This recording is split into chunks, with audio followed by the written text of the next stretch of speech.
Yo, so what is going on, you guys? My name is Jersey-O or J Boogie, and welcome back to the channel. And in today's video, you guys, we're going to be going in depth talking about the new Red Talon facilities. Now, I'm going to be showing you guys each one and also telling you the benefits that you get from having these built in your base. Now, of course, in my opinion, there were some that I expected to be like the best that were just mediocre, and the ones that I thought that were going to be just like, whatever, were really the ones you should go for. But that's definitely just me. That's what the comment section is for. Just give me your feedback on everything and let's just make it out of a big discussion. And I'm also going to be giving my recommendations of ones that you should definitely have at your base and the ones that you should skip out on. And with that being said, my name is Jersey-O. I hope you guys are having a beautiful day, and let's go ahead and hop right into it. Big shout out to the guy that let me in his game to record this footage. He's a true hero. And also thank you so much for the rucksack out of your trunk. I don't know if you knew about that, but now you do. And I would like to mention how to actually build these facilities, because I was getting a lot of comments on Jersey-O, how do I build these new Red Talon facilities? Well, the very first thing you're gonna have to actually do is put a large amount of time into the new game mode, because you're gonna have to unlock a specific thing off the trader, and that is known as the prefabs. And once you unlock them, you're gonna have to call up the trader via the radio, and depending on which facility you want to build will determine which prefab you're going to want to buy, and I will have the cost for everything as we go through the video. So first up on the list, we have the Red Talon Workshop. Now what this does is you get free power only for this specific facility though, and also +1 material per day. And here's the best part, you guys, there's automatic passive weapon repair. So as long as your weapons are in your supply locker, they will automatically slowly repair overnight. I'm talking the guns, I'm talking the melee weapons,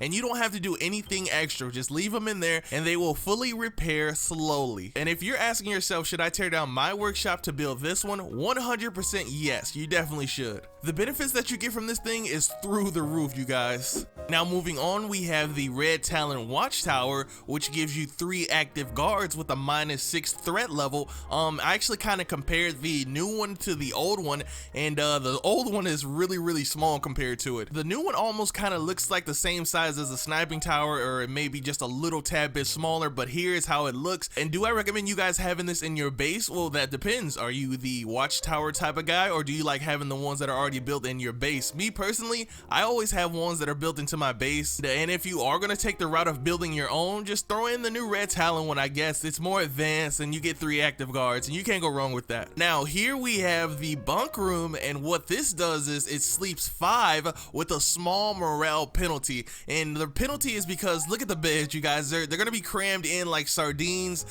So if you want to take that small morale penalty for the sake of being able to sleep 5 in a small slot, then definitely go for it. And honestly, I don't think a small morale penalty will really hurt you guys that much. Ask yourself, would it be more convenient to have the bunk room in a small slot rather than having a barracks that's taking up a whole large slot? Once you figure that out, then you should be fine. And actually, I might make a whole video on like a new base and putting all these facilities in, and you know, just trying to figure something out. Now moving on, we have the office quarter, and the guy's game that I was in, he didn't have this specific facility. So if you're seeing it, maybe I'm in another person's game, and if you're not seeing it, I'll just throw up the benefits that you get from it. And all it is just another bedding area, and like I said, just look on the screen and you'll see everything it does for you. And honestly, I don't recommend you guys putting them in your base. It's not worth a small slot just to get 2 extra beds when you can just make an outpost and get those. So yeah, if you're seeing footage right now, then there you go, and if you're not, I'm sorry about that.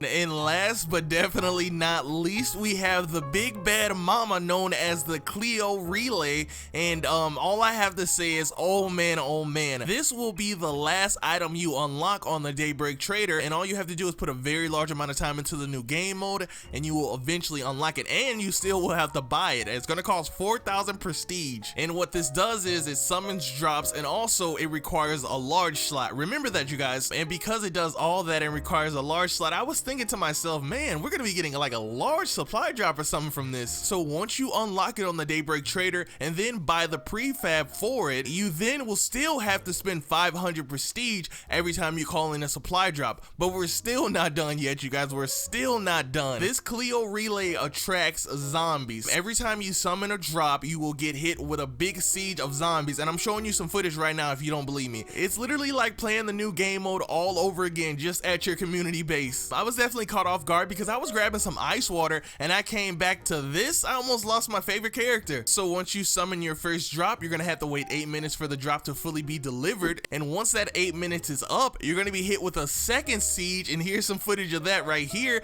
It is horrible, you guys. I was saying to myself, yo, we are about to get a lot in this Cleo drop. And because this was his first time and my first experience, we didn't know what to expect. So we definitely took 2 vans just in case we got a lot of stuff from Cleo. Here is some footage of us walking up to it, and I'm sure all of you guys are familiar with how this looks. It's in the new game mode. You literally do the same thing whenever a drop comes in. All you do is walk up to it, and you guys, all I have to say is we were definitely disappointed. We literally went through all of that, from the having the large slot to taking on the sieges just to get a little bit of Cleo ammo and some melee weapons, and oh my god, I was just, oh man. But hold on, I will say this, it was definitely some great warm up for the Daybreak game mode, because it almost had like the same mechanics, you know what I'm saying, being hit with those sieges and then eventually you'll get a supply drop. It kind of worked the same way. So yeah, those are the new Red Talon facilities. I gave you the prices, I showed you what they look like, what they do, and it's all up to you now. Let me know in the comments which ones do you like, which ones are your least favorite. Let's make it a big discussion. I love the feedback that you guys give me. I love the support that you guys give me. It means a lot. Thank you guys so much for checking out today's video, and I hope you're having a beautiful day. Be sure to drop a like, also subscribe, turn on post notifications. You don't want to miss a video, and I will be seeing you real soon with some more State of Decay 2 content. Peace.